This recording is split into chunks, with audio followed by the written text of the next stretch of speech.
नमस्कार विद्यार्थी मित्रांनो, मी ऑफिसर एज्युकेशन चॅनलमध्ये तुम्हा सर्वांचं स्वागत आहे। आज आपण पाहणार आहोत 17 डिसेंबरच्या इम्पॉर्टंट चालू घडामोडी।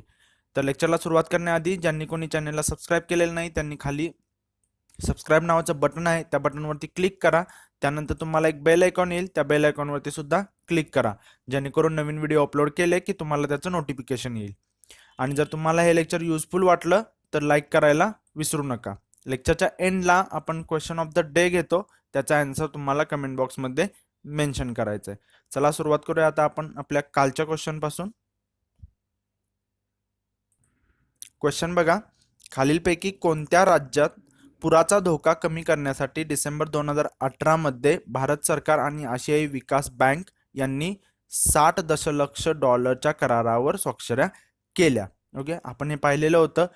पुराचा धोका कमी करण्यासाठी ब्रह्मपुत्रा नदीमुळे होणारा जो पूर आहे त्याचा धोका कमी करण्यासाठी आसाम राज्यासाठी काय केलेलं आहे, भारत सरकार आणि आशियाई विकास बँक यांनी करार केलेला आहे। म्हणजे याचं उत्तर काय आहे, पर्याय क्रमांक 2। आपण पाहिलेलं होतं याच्या रिलेटेड एडीबी विषयी, एशियन डेव्हलपमेंट बँक आणि ब्रह्मपुत्रा नदी याच्याविषयी डिटेलमध्ये मागच्या लेक्चरमध्ये पाहिलेलं आहे। ओके, जर कोणी ते लेक्चर पाहिलं नसेल तर ते लेक्चर बघून घ्यावे। चला सुरुवात करूया आता आपण आजच्या न्यूज पासून। मिस युनिव्हर्स 2018 बघा, मिस युनिव्हर्स 2018 कोण झालेला आहे, काट्रियानो ग्रे।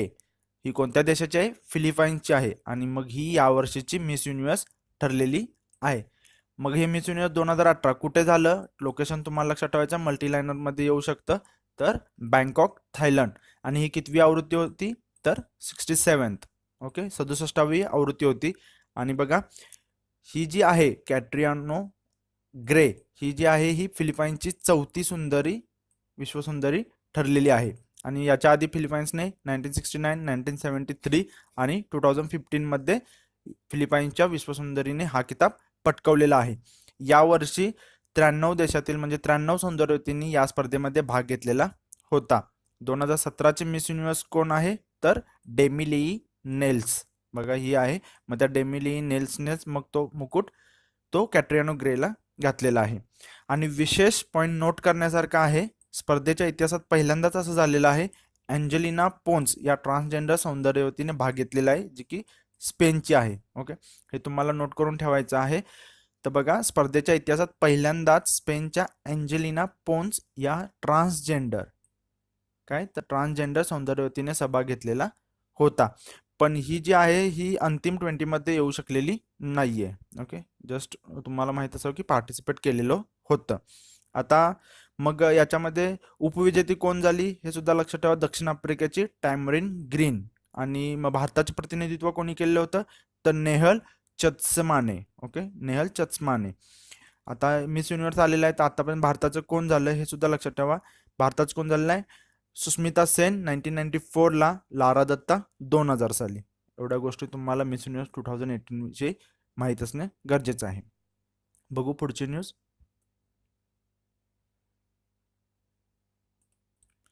बेल्जियमचा विश्वविजयी नारा। World cup, hockey world cup जे आहे ते बेल्जियमने जिंकलेलं आहे। आणि ह्याचं जे ठिकाण कोणतं आहे, तर भुवनेश्वरच्या हाऊसफुल कलिंगा स्टेडियम मध्ये। म्हणजे हे जे हॉकी वर्ल्ड कप होतं ते भुवनेश्वरमध्ये आयोजित केले गेले होते। कोणाकडून आयोजित केलं जातं, तर इंटरनॅशनल हॉकी फेडरेशन। आणि ही जी त्याची होती ती 14th एडिशन होती, 14वी एडिशन होती, तुम्हाला एडिशन लक्षात ठेवायचं आहे। आणि बेल्जियम जे जिंकलेलं आहे ते बेल्जियम पहिल्यांदाच विजेतेपदाला गवसणी घातलेलं आहे, पहिल्यांदाच त्यांनी वर्ल्ड कप जिंकलेला आहे। कोणाला हरवलं, तर नेदरलँडला हरवलेलं आहे। अंतिम सामन्यामध्ये सडन डेथ पेनल्टी शूटआउटमध्ये 3-2 अशी मात करून हरवलेला आहे। आणि नेदरलँड जे आहे हे नेदरलँड 7व्यांदा अंतिम फेरीत पोहोचलेलं आहे। ओके, नेदरलँडनेच भारताला उपांत्यपूर्व फेरीमध्ये हरवून मग नेदरलँड पुढे गेलेलं होतं। तर बघा, या सामन्यामध्ये सामनावीर कोण आहे, बेल्जियमचा विन्सेंट वनास। विन्सेंट वनास जो की गोलकीपर आहे बेल्जियमचा।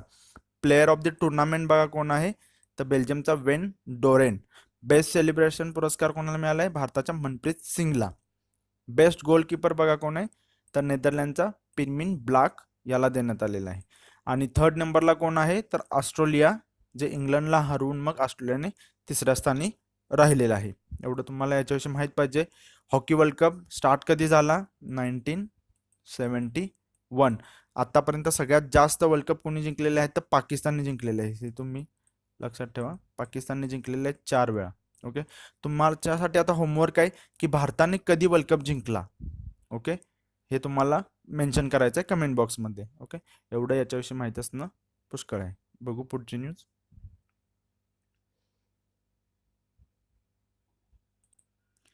BWF world tours finals. मग वर्ल्ड टूर फायनल कोणी जिंकलेलं आहे? PV सिंधू. PV सिंधू आलेला आहे, तर PV सिंधूचं तुम्हाला पूर्ण नाव माहीत पाहिजे. पुसेरला वेंकटा सिंधू. पुसेरला वेंकटा सिंधू. ओके, हिने वर्ल्ड टूर फायनलचं विजेतेपद पटकवलेलं आहे. कोणाला हरवून? तर जपानच्या नोझोमी ओकुहारा. ओके, 21-19, 21-17 अशा सेटमध्ये तिने हरवलेला आहे आणि या स्पर्धेचं पहिल्यांदाच विजेतेपद पटकवलेला आहे आणि ही पहिली भारतीय बॅडमिंटनपटू ठरलेली आहे की जी BWF वर्ल्ड टूर फायनल्सचं विजेतेपद पटकावलेलं आहे. आणि बघा, या दोघी ज्या आहेत नोझोमा ओकुहारा आणि PV सिंधू, ह्या आतापर्यंत 12 वेळा म्हणजे या सामन्यापूर्वी 12 वेळा आमने सामने आलेल्या होत्या आणि त्या दोघींनी 6-6 वेळा म्हणजे जिंकलेल्या आहेत. दोघी पण 6-6 इक्वल मध्ये होत्या. मग आता PV सिंधूने ही मॅच जिंकून 7-6 झालेला आहे. ओके, PV सिंधू विषयी आलेला आहे, तर PV सिंधू तुम्हाला माहितच आहे, रिओ ऑलिम्पिक, बरोबर, रिओ ऑलिम्पिक मध्ये रौप्य पदक पटकवलेलं होतं.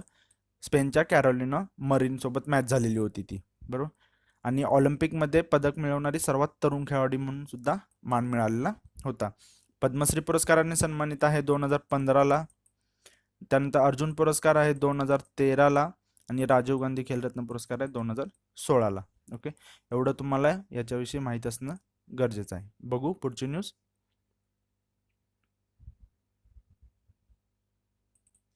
नेपाळमध्ये भारतीय चलनातील नोटांवर बंदी. बघा, नेपाळमध्ये काय झालेलं आहे, 100 डिनॉमिनेटर असण्यापेक्षा जास्त आहेत त्या नोटा बंद केलेल्या आहेत, त्या नोटा वापरण्यावर बंदी केलेली आहे. ओके, आणि नेपाळमध्ये भारतीय चलन जे आहे ते मोठ्या प्रमाणावर वापरलं जातं. तिकडे पर्यटक खूप जातात भारतातले, मग त्यांना सुद्धा ते युजफुल होतं. ओके, मग त्यांना सुद्धा आता हा याचा फटका बसणार आहे. ओके, आणि बघा, 100 रुपयांच्या पुढच्या नोटावर कायदेशीर मान्यता नाही असे कोणी केलेलं आहे डिक्लेअर? तर नेपाळचे माहिती व तंत्रज्ञान मंत्री गोकुळ प्रसाद बासकोटा. तुम्हाला हे नाव लक्षात ठेवायचं आहे, गोकुळ प्रसाद बासकोटा यांनी केलेलं आहे. ओके, नेपाळ आलेला आहे, तर नेपाळची राजधानी कुठली? काठमांडू. करन्सी काय आहे? तर नेपाळी रुपी. ओके, एवढं तुम्हाला याच्याविषयी माहित पाहिजे. वन लाइनर क्वेश्चन बनू शकतो की खालीलपैकी कोणत्या देशाने, तर मग तुम्हाला ते आन्सर आलं पाहिजे. बघू पुढची न्यूज. वन लाइनरसाठी हा पॉईंट ऍड केलेला होता. बघा, जगातील पहिली पाण्यावर तरंगती अणुभट्टी ही कुठे आहे? तर Russia. One liner question simple बनू शकतो की जगातील पहिली पाण्यावर तरंगती अणुभट्टी कोणत्या देशामध्ये आहे? तर त्याचं उत्तर आहे रशिया. अकॅडमिक लोमोनोसॉव हे याचं नाव दिले गेलेलं आहे त्या तरंगत्या अणुभट्टीला. हे जहाजावर उभे केले गेलेलं आहे. ओके, याची जी संकल्पना आहे ती रोस्टोम या अणुऊर्जा कंपनीने साकारलेली आहे. ही रोस्टोम ऊर्जा कंपनी जी आहे ती भारतातील सुद्धा अणुभट्ट्यांना सुद्धा म्हणजे इन्स्ट्रुमेंट पुरवण्याचं काम करत असते. याची उभारणी जी आहे ती सेंट पीटर्सबर्ग येथे केली गेलेली आहे. बघा, विशेष यामध्ये काय आहे, 35 मेगावॅट क्षमतेचे 2 रिॲक्टर आहेत आणि याच्यामुळे काय होणार आहे की 2 लाख लोकसंख्या असलेल्या शहराला वीज पुरवठा होऊ शकतो याच्यामुळे. आणि याच्यामुळे काय होणार आहे की कार्बन डायऑक्साईड CO2चं जे उत्सर्जन आहे ते खूप 50,000 टन एका वर्षाला कमी होऊ शकतं. ओके, त्यामुळे हे एक एन्व्हायरमेंटल अकॉर्डिंग सुद्धा खूप इम्पॉर्टंट अशी ही न्यूज आहे. आणि मग हे जे रोस्टॉम ही अणुऊर्जा कंपनी आहे त्यांनी याची संकल्पना जी आहे ती केलेली आहे आणि मग साकारलेली आहे आणि त्यांनी सांगितलेलं आहे की ऑपरेशन लाईफ टाईम जे आहे याचं ते 40 इयर्स असणार आहे. ओके, हे तुम्ही जस्ट माहीत म्हणून सांगितलं. तर तुम्हाला वन लाइनरसाठी लक्षात ठेवायचं आणि याचं नाव एक लक्षात ठेवा, नाव कदाचित विचारलं जाऊ शकतं. बघू पुढे. नाव क्वेश्चन ऑफ द डे. बघा, क्वेश्चन काय, खालीलपैकी कोणत्या देशाने भारतीय चलनातील 100 रुपयांपेक्षा जास्त रकमेच्या नोटावर बंदी घातलेली आहे? तुम्हाला खाली 4 पर्याय दिलेले आहेत. आशा करतो तुम्ही याचा आन्सर जे आहे ते बरोबर कमेंट बॉक्समध्ये मेन्शन कराल. ओके, विद्यार्थी मित्रांनो, जर तुम्हाला हे लेक्चर आवडलं असेल तर प्लीज लाईक करा आणि तुमच्या मित्रमैत्रिणींपर्यंत शेअर करा. ओके, भेटू पुढच्या लेक्चरमध्ये. तोपर्यंत धन्यवाद.